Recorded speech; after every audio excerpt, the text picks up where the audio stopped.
এই পৃথিবী বড়ই অদ্ভুত এক সফর। কেউ চিরদিনের জন্য আসে না। মানুষ আসে, কিছু স্মৃতি রেখে যায়, কিছু গল্প লিখে যায়, তারপর একদিন নিঃশব্দে চলে যায় অনন্তের পথে। অথচ এই ক্ষণিকের জীবনের মোহে পড়ে আমরা কত সহজেই ভুলে যাই সেই চিরস্থায়ী গন্তব্যের কথা, যেখানে কোনো পরিচয়, কোনো সম্পদ, কোনো ক্ষমতা আমাদের সঙ্গে যাবে না।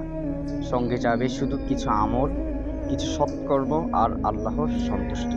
মানুষ যখন দুঃখে ভেঙে পড়ে তখন সে আশ্রয় খোঁজে মানুষের কাছে, কিন্তু মানুষ তো নিজেই অসহায়, নিজেই অপূর্ণ। প্রকৃত আশ্রয় তো সেই সত্তার কাছে, যিনি রাতের আধারে নিঃশব্দে জোরে পড়া অশ্রুবিন্দুর হিসেবে জানেন, যে কষ্ট ভাষায় প্রকাশ করা যায় না, যে দীর্ঘশ্বাস বুকের ভিতর চাপা পড়ে থাকে, আল্লাহ তাও শুনেন। কত রাত আমরা অকারণে জেগে কাটাই, কত চিন্তায় হৃদয়কে ভারী করি। অথচ যদি সেই রাতের কোনো এক প্রহরে আমরা সিজদায় মাথা রেখে বলতাম, হে আমার রব, আমি আপনারই বান্দা, আপনি ছাড়া আমার কেউ নেই, তবে হয়তো হৃদয়ের অস্থিরতা প্রশান্তির বৃষ্টিতে ধুয়ে যেত। দুনিয়ার সুখ ঠিক সকালের শিশিরের মতো, সূর্যের একটুখানি তাপেই মিলিয়ে যায়।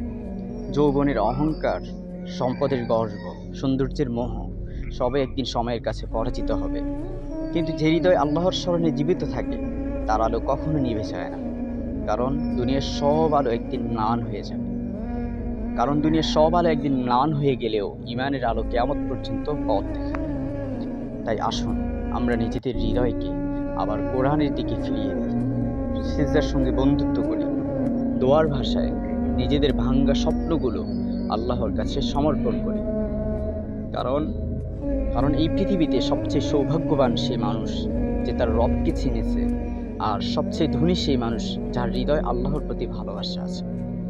যখন পৃথিবীর সব দরজা বন্ধ হয়ে যায়, তখন একটি দরজা খোলা থাকে, সেটি হলো আল্লাহর রহমতের দরজা। আর সেই দরজায় কড়া নাড়ার জন্য কোনো পরিচয় লাগে না, কোনো সুপারিশ লাগে না, লাগে শুধু একটি বিনয়ী হৃদয়, যে হৃদয় বলতে জানে, হে আল্লাহ, আমি আপনারই, আর আপনার কাছে আমার প্রত্যাবর্তন।